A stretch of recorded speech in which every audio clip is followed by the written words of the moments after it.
It's more obvious now than I think it ever was that we need a large-scale solution to cell production. Our goal here is to have something that's more functional than an F-150, which is a great truck, and tough-selling vehicle in the US, but then also a better sports car than a basic 911. So that's a hard one.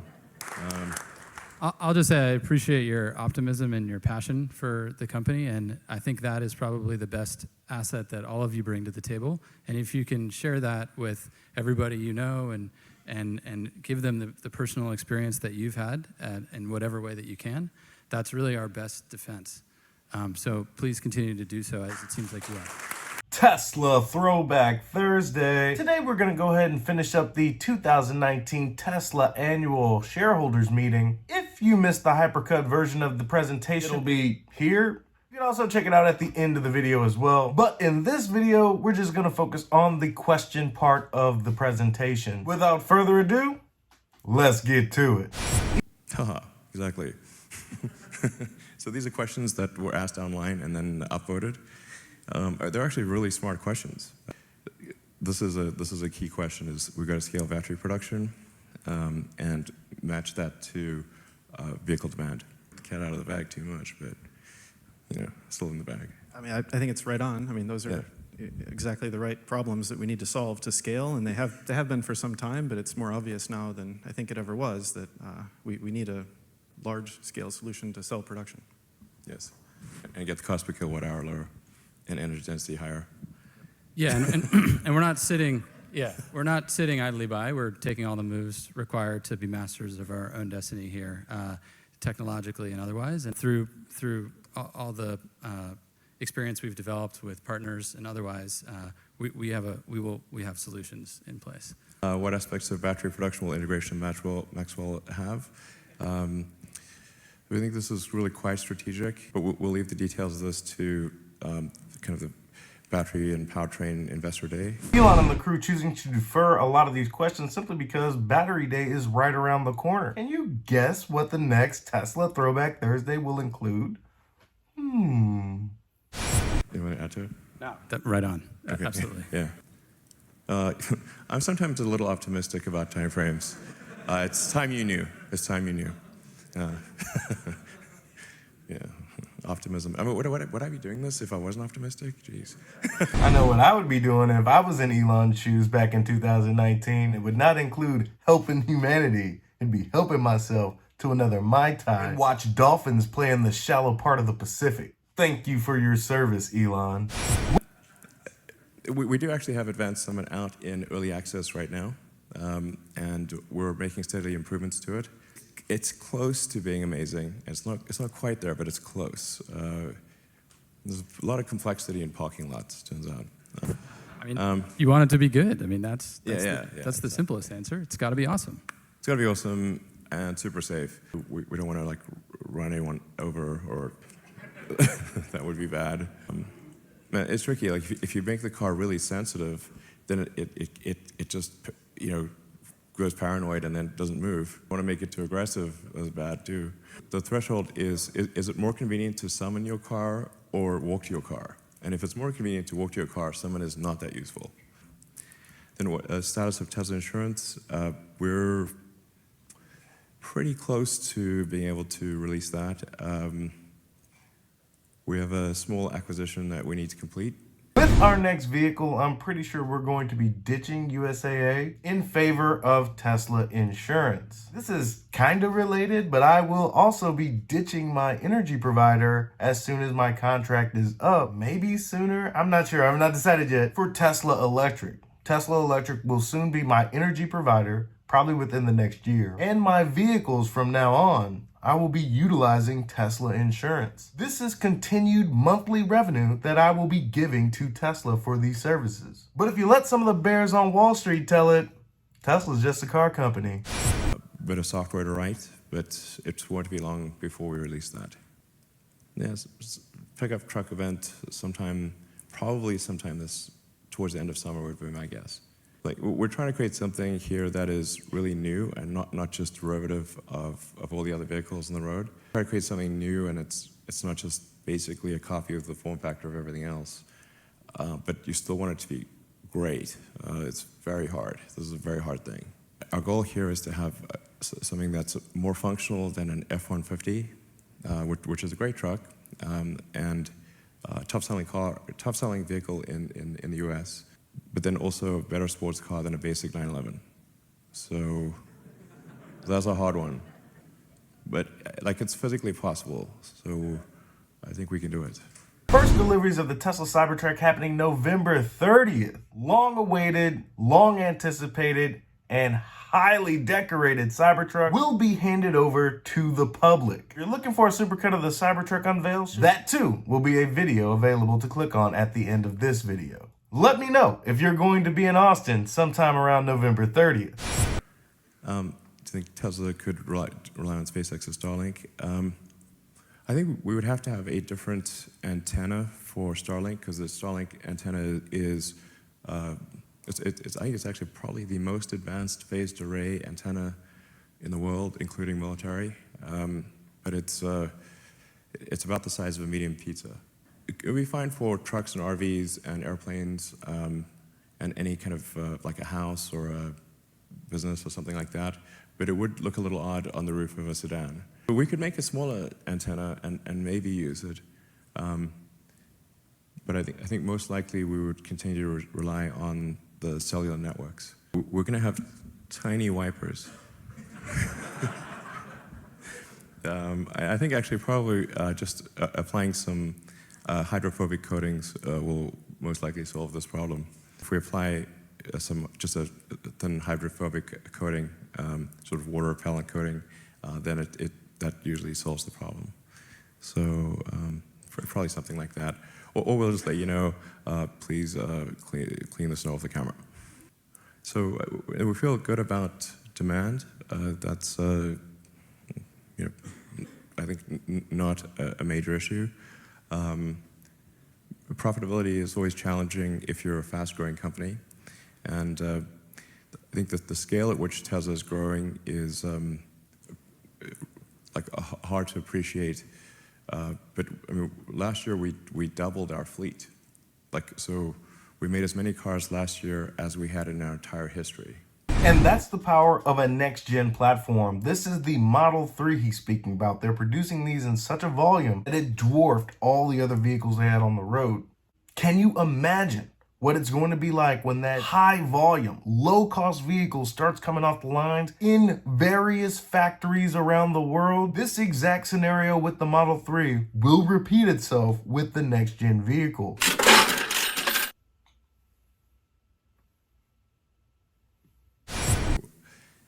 So it's hard to be profitable with that level of growth.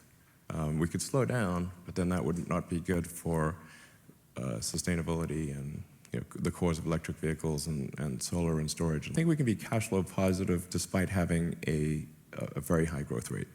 What about an update for like rideshare? I guess so we could kind of practice a rideshare fleet that would be good for figuring out things for the robo-taxi fleet in the future. And then we're happy to take questions from the audience. My question pertains to Tesla Energy. I've read several analyses concluding that significant hurdles along the path towards sustainable energy is transmission of electricity over long distances, since renewable energy production and capacity is concentrated in certain regions.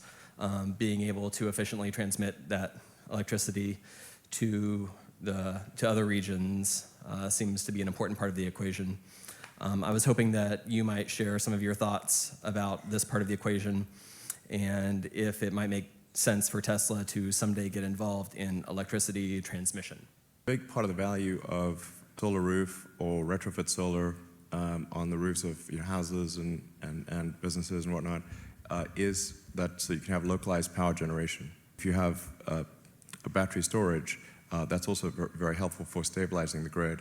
So you can sort of overproduce energy during the day and then release it at night, and actually use the Powerwalls and Power Packs as a massive network for grid stabilization and for providing energy, essentially flowing it back into the grid. And that would will make a big difference to reducing the need for long-distance power lines. Also, storage is a really great way to improve the utilization of the existing transmission grid. The transmission grid is kind of like the highway system. It's very rarely busy. And so what storage can do is make it busy all the time, so you get a lot more utilization. Tony Mazzapelli, shareholder. China is a place where there's a lot of car action right now. There's a lot of volume over there, a lot of growth markets, and they have 60% of the EVs. So I want to ask you about the Giga 3 project and its goal. The building that you're building is a Fremont scale operation, maybe a little bit bigger, and last year you said it was 500,000 units per year target. That seems a little bit low to me because Okay, sure. I think it probably for a country like China, and that would give us like 29% if the other players, providers, product sellers stay still, which they won't. Also, if we're at volume, going to higher volume, we learn more, get the costs down. That's a good thing. Also, we connect up with the supply chain, which is very powerful over there. This is 2019. This guy's on it, ladies and gentlemen. Talk about a knowledgeable investor in the company. Go with your bad self. Car electronics, batteries, Panasonic, Catel, Samsung, LG, people like that.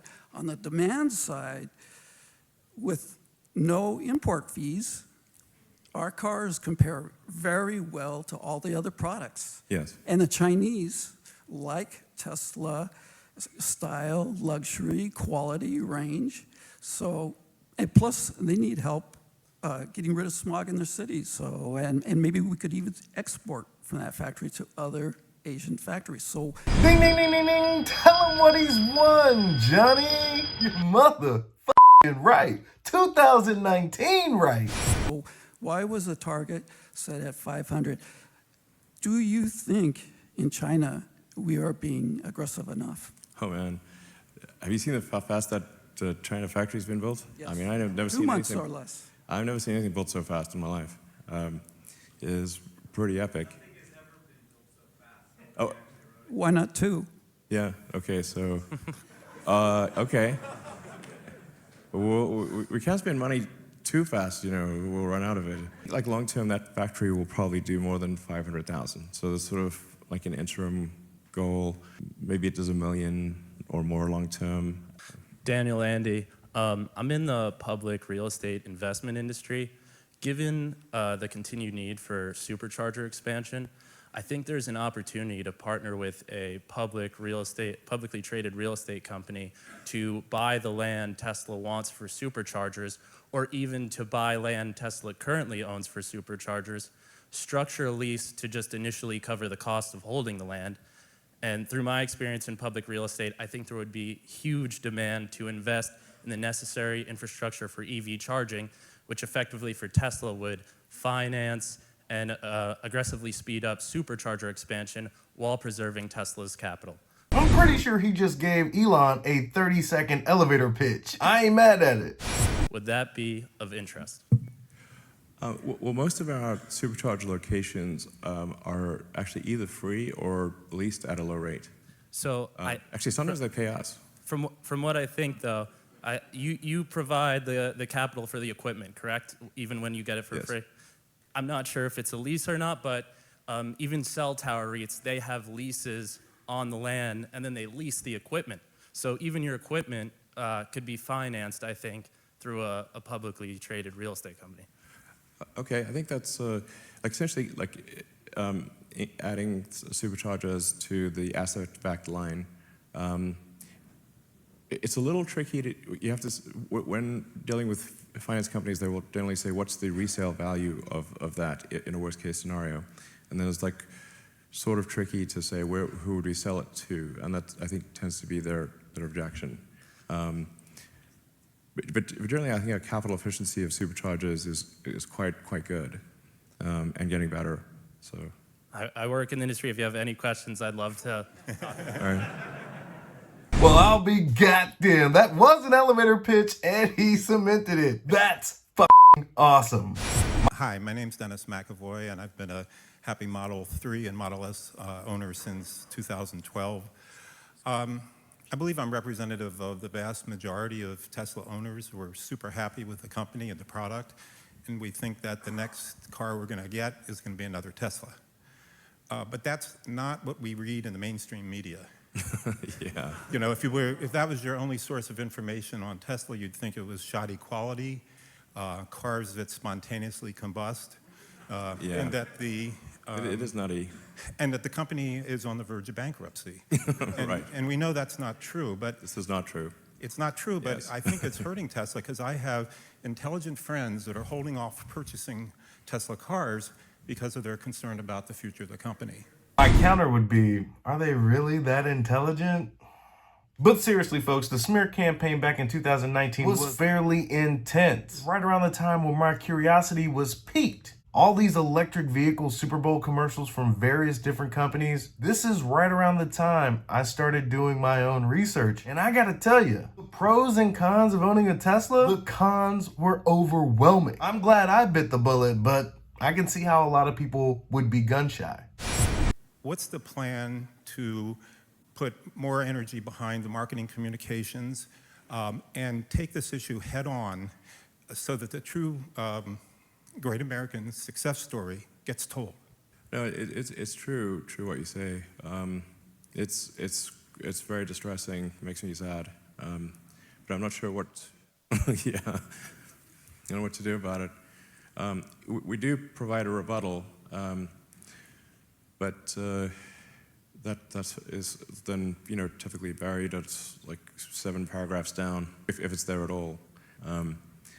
I mean, would you rather have like a gasoline-powered cell phone or a battery-powered cell phone? I mean, it was like a no-brainer, Put the same kind of energy towards solving this problem that you put towards solving the battery module production problem. You could do it. You could change the narrative. The push for advertising is heavy in this man's words, but Tesla is making significantly less cars back in 2019 than they do today. And they're only going to reach 1.8 million cars this year, globally. To combat this misinformation would be distracting at best. No way should they funnel any amount of resources at this stage of the game to misinformation. Let the vehicles and yourself speak to the greatness of this company. I'll just say I appreciate your optimism and your passion for the company, and I think that is probably the best asset that all of you bring to the table. And if you can share that with everybody you know and give them the personal experience that you've had in whatever way that you can, that's really our best defense. So please continue to do so, as it seems like you are. I was wondering where you see Tesla is on their mission to accelerate the advent of sustainable transport and what hindrances or facilitators you see in the future in that mission. I think we've really helped convince the auto industry to move towards electrification. I mean, to be clear, I've always felt like electric cars and solar were important from when I was in, freshman in college. Trace Tesla back to 2003 with JV and I having lunch in El Segundo. Well, I mean, I think we've made pretty amazing progress since then. We didn't exactly envision how this would unfold and exactly being here and standing here, or at least I didn't. I thought we just for sure would fail, But it needed to be done. I mean, it was clearly something that was worth doing, even if the odds of becoming where we are today, or even 10% of that or 1% of that were slim. It was still worth doing. But it's pretty awesome to see EVs driving around on every road all over the place. It's incredible. But it's still 1%. So we've while it's rewarding and it's awesome to see where we've come, there's still a long way to go. So we can't, I feel mixed emotions that we shouldn't pat ourselves in the back too much. Yeah, definitely not. But back in 2003, 2004, there was people thought like electric cars were the stupidest thing ever, and definitely not going to work, and we're bad in every way, and we're like, like a milk float or something, or like a golf cart, and like they would not look good or go far or go fast or just like they would be just bad in every way, and they kind of were, that's like they generally were. And on the energy side, to complete the picture, I guess I would just briefly say, 100% renewable grids were in a similar situation, I would say, in 2003. And now both Tesla and a number of other, partners in this effort are succeeding in taking entire islands, parts of nations, 100% renewable. And that shows the growth on that other key aspect of the mission. And that's been personally very rewarding. And I know for JB as well, because in 2003, he was the TA of a class I was in, talking all about this. The three elements of sustainable energy future are electric cars, solar, and battery storage. So we're trying to advance that as quickly as possible. And then I think when we show that it can be done, then other companies try to do it as well. Hi, everyone. My name is Jessica Heiss. Side note, I work in media relations, so I'd love to help change the negative narrative. Somebody else trying to get another job? My question for you is, as a horse owner, I'm wondering what the towing capacity for the truck. Sure. I didn't mean to insult horses earlier, by the way. No, it's fine. Horses are cool. It's designed to meet or exceed an F-150. So if an F-150 can tow it, then the Tesla pickup truck should be able to do it. I got my Model 3, and I'm happy it has hardware 3 in it. So I watched the Investor Day for autonomy, and you talked a lot about the FSD chip, the neural network, but you didn't talk much about the gap between Navigate on Autopilot today to the end of 2019. I was wondering if you could geek out a little bit on where we're going to go from now till December, January, February, feature-wise. Is that already running in your cars, like the demo, and we're going to cherry pick it? Or what gives you the confidence that feature complete, not hands-off, but feature complete is possible? And what can you excite us a little bit about what that's going to be like? Take me from my house to the office, but there are interventions at times. So it doesn't perfectly deal with every intersection, or every turn. I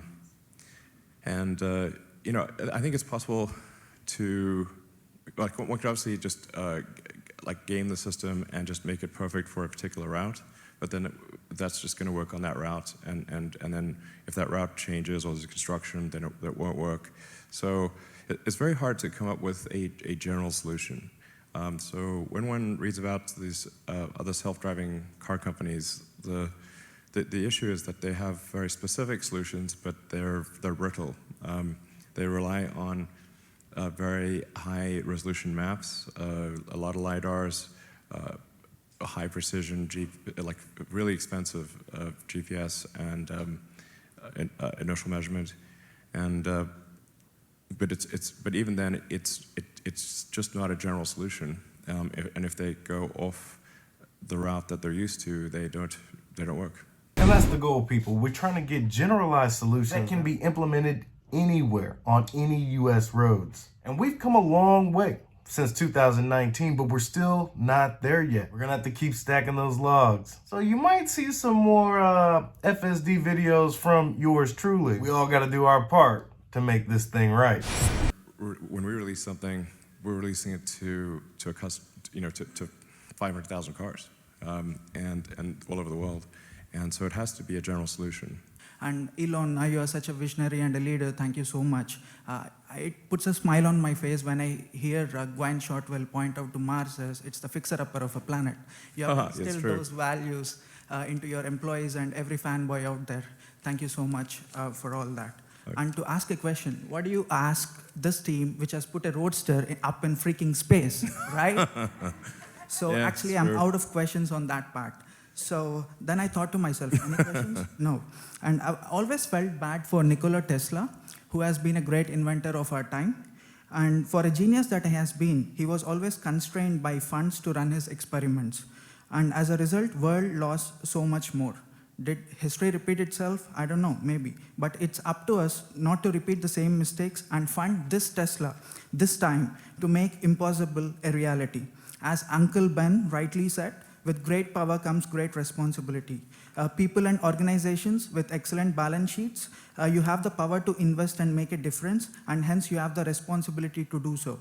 It's time big companies unite when it comes to welfare of the planet and sustainability of the generations to come.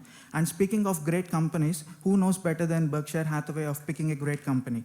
As the market paradigm has now shifted from buying profitable companies to buying companies who are innovating and changing the world for the better, I request Berkshire management to consider investing in Tesla for the long term. Why? Because you want insurance, they have it. You want automobiles, they have it. Electrification, they have it. Utility, they have it. Robotaxis, they have it. What do you want? They have it. So, and because there has never been a better opportunity for the world, and there has never been a better buy price for Tesla in 2019 than right now. Lastly, congratulations to all the Tesla shareholders in advance, who sooner or later going to be part owners of this multi-trillion-dollar behemoth. Damn! This man is a prophet. This is 2019 spitting facts. Where you at, Berkshire Hathaway? Where you at? And team, thank you so very much from all of us and the future generations who will want to thank you and your team for all the great work you did, you do, and you will do. Cheers. Oh, thanks. Cool. Much appreciated. Hi, I'm Dan Houck. I just have a quick question, and that is you've expressed your frustration. I think we're all frustrated with the media narrative around Tesla, and you've expressed your frustration in refuting some of the false information out there. There's another alternative to that, which is to proactively advertise. And my question to you is, are there any thoughts to revisiting the advertising decision? Thank you. Sure. Well, as I was saying, currently we are selling more cars than we can make. So it is not, then spending money on advertising would make things worse financially.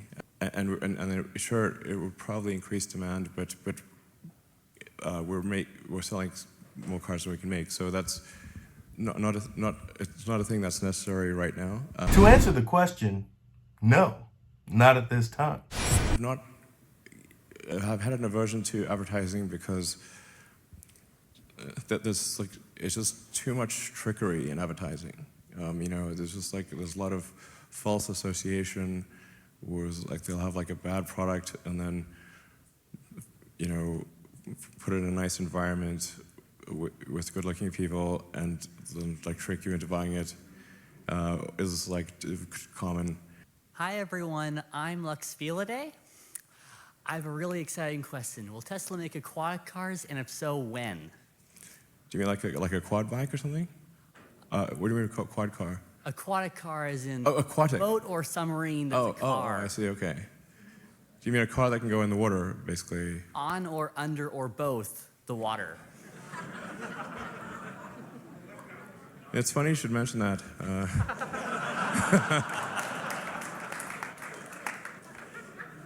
We do actually have a design for a submarine car, like the one from The Spy Who Loved Me, the Lotus that turns into a sub. And I thought that was the coolest thing I'd seen in a movie, so I actually have that. But if you make it a bit bigger, then you can actually have a submarine car. It's technically possible. I think the market for this will be small. Small but enthusiastic. But we actually do have a design for a submarine car. That would be great. It'd be difficult. It would be a bit of a distraction, I think. So, but maybe we'll make one as a show car at some point. That'd be really fun. And that about does it for today's lesson. We wrapped up the 2019 annual shareholder meeting. Some pretty decent questions and some pretty weird ones. But it's good to hear what people were concerned about back then, how it translates to what people are concerned about now, and whether or not Tesla can meet these goals here in the future. That's all I got for you today. Office hours are in the comments. Be easy. Peace.